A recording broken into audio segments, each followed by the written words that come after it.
Tony Elia, class of 1971. Tony is one of the individual soccer players who I had the privilege as a student to watch go up and down Elmore Field. And I have to remark, before I bring Tony up here, it was one night game that we had Hartwick and we were playing. Tony was coming down the sideline. Maybe I had a Boone's Farm haze on at the time, but all of a sudden, remember you could drink at 18 when I went to school here, right? All of a sudden, he kicked the ball behind him, over his head, and kept going. We were Boone's Farmed out.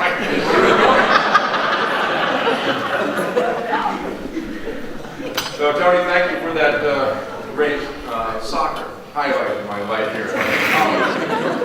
I'd like to ask both Tony Elia to come forward and also Thom Meredith, our class of 72.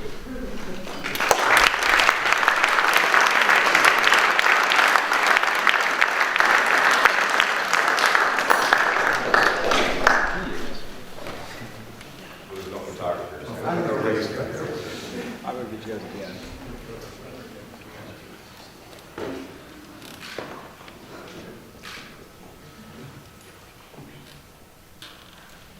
We good? Neal, those things did happen. You just, ladies and gentlemen, I'm privileged to present our final honoree this evening, 1970 Hartwick soccer great Tony Elia. As many of you meet this quiet athletic giant for the first time, I ask that you keep in mind that simple admonishment that most of us heard in grade school: you can't always tell a book by its cover. Ladies and gentlemen, I submit to you that if you know and read all the chapters of the book of Elia, it would be a fantastic read. I think one of the biggest mistakes we make in this day of 24-hour news cycles on ESPN is that it's easy to mistake someone like Tony with his uber quiet demeanor on and off the field as the kind of player in person that possibly lacks personality, and vision and ability. Tony's the type of guy that isn't loud, that he's self-effacing by nature, and you'd learn that those quiet, unassuming folks are really the quality human beings we need to know and have a part in our lives. We just don't take the time to get past that book cover. And Tony's like that. I think future Baseball Hall of Famer, New York Yankees Derek Jeter said it best earlier this summer. I saw this quote and I thought it hit Tony like a T. He said that loud leaders are overrated. Derek Jeter, meet Tony Elia, a great teammate. He's perfect like that. And Tony's the product of a Hartwick education, and not coincidentally, someone who stands here tonight as a respected man in his community. A two-time All-American soccer player who always played for the name on the front of the shirt, not the name on the back. Comes from humble New Jersey beginnings where he was a standout soccer player and football player. Played football, Mark, you missed him. He was a pretty good kicker. You could have used him in your day. Played for his...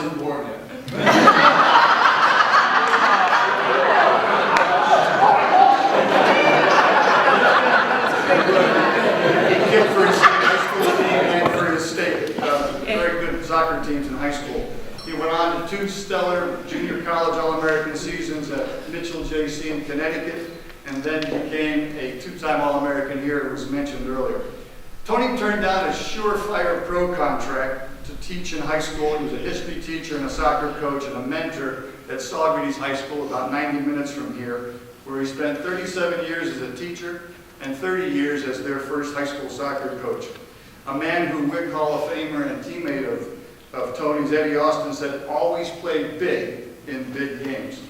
And Tony, to me, was the difference in the best athletic contest I ever saw, the Hartwick-Harvard playoff game of 1970, when we played them in a very tough game here. We had lost the year before in double overtime, 1-0. Alec Papadakis calls it the worst defeat in his entire athletic career. But in that 70 game at Harvard, we go up 3-0 at halftime, and we're cruising. And all of a sudden, it's 3-1, then it's 3-2, and they have all the momentum until Tony's goal in the last 10 minutes makes it 4-3, and we win it, and we go on to our Final Four for the first time in the college's history. Rick Soccer Hall of Famer and teammate Alec Papadakis told me recently that he was positive that if all of Hartwick's soccer players from the past 55 years were together in one place and one time, lined up for a schoolyard type pickup game, Tony Elia would always be in the first 11 pick. And I think that's a pretty good tribute for a guy that most of you haven't seen play. But let me let John Spears, a player from Tony's first Saugerties high school team, and who later became Saugerties coach himself for 25 years, tell you what his teammates thought about Tony as their first coach. He said, "Tony Elia was the best soccer player any of us would ever come into contact with. He molded us and shaped us as soccer players and people, leading us by example." Let me close this quick introduction of Tony by using great words from another sport, John Wooden, who believed and said that athletics doesn't build character, it reveals it. And I believe that's exactly what it is about Tony Elia that I've always respected. Ladies and gentlemen, I am pleased to present Tony Elia for induction in the Hartwick College.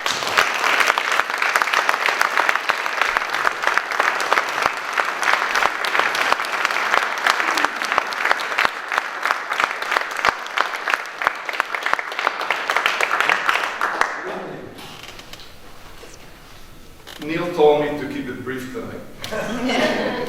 So I cut down my speech to 6 pages.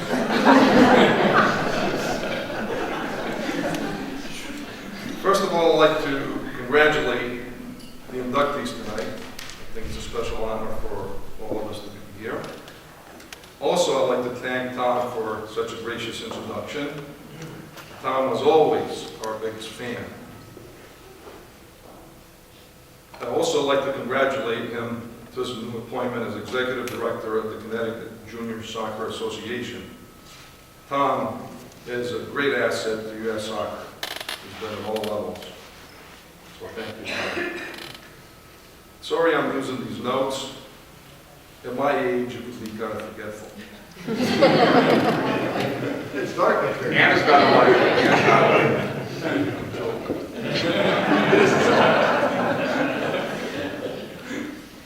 I played soccer at Hartwick almost half a century ago. Most of you weren't even born yet. And thanks for reminding me, Coach. You know how that makes me feel? Oh. I'd like to share with you how I got to Hartwick. Communication in 1968 was archaic. Rotary phones were the best means of communication. Answering machines weren't even invented yet. Recruitment was done by word of mouth or by chance. After getting my associate degree from Mitchell College in London, Connecticut, I was looking to transfer to a 4-year school. I had several offers, but none to my liking. During the off-season, I played for a team in the New York Metro League. My last game for this team that I was playing with happened to be against Kingston Sport Club. Al Miller, Hartwick's coach, was playing on that team.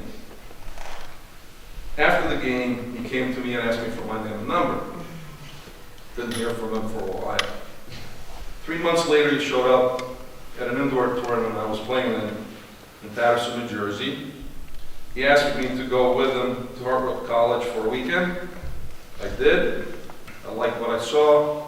He offered me a scholarship. I accepted, and the rest is history. So that was my chance. I'd like to share with you also what Hartwick soccer was like in the 70s, or 1970. The team consisted mostly of foreign-born players. The term multicultural didn't even exist. And judging from what I saw last night at the soccer game, I guess nothing has changed. Hartwick has some of the best players in the country. 3 of the starting players were on the All-America team. I remember the carnival atmosphere before, during, and after every game. I remember the huge crowds, thousands, crowded the stands, the hill, around the field, and the campus on home games. Hartwick had always the best fans. At away games, we usually had more fans than the home teams. In 1970, there were more than 300 college teams in the country, soccer teams. Hartwick was one game away from being number one. Undefeated until the NCAA semifinal, where we lost 1-0 to eventual champion St. Louis. I'm very proud to have been part of that team. Hartwick College is a very special place. In Hartwick, education meant a lot to me. Hartwick gave me the opportunity to further my education, the support I needed to grow, and the confidence I needed to succeed in life. After graduation, I had two professional choices: playing for the Philadelphia Adams of the NASL, which was coached by my former Hartwick coach, Al Miller, or teaching social studies and coaching soccer at Socrates, New York. I chose teaching and coaching. That proved to be a wise decision because the Philadelphia Adams and the NASL went bankrupt several years later. During my stay at Hartwick, I made many friends. Some were here tonight. 2 years ago, while vacationing in Florida, I took a detour and almost ran over a pedestrian and his dog. To my surprise, it was Nick Lambert.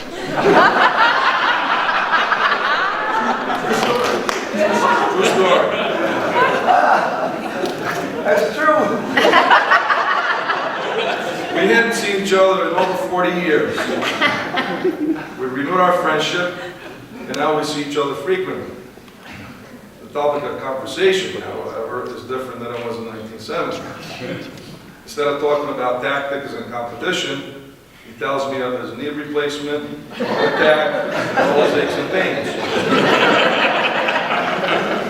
I, in turn, try to top them with my stories of hip replacement, rotator cuff surgery, and hernia operation.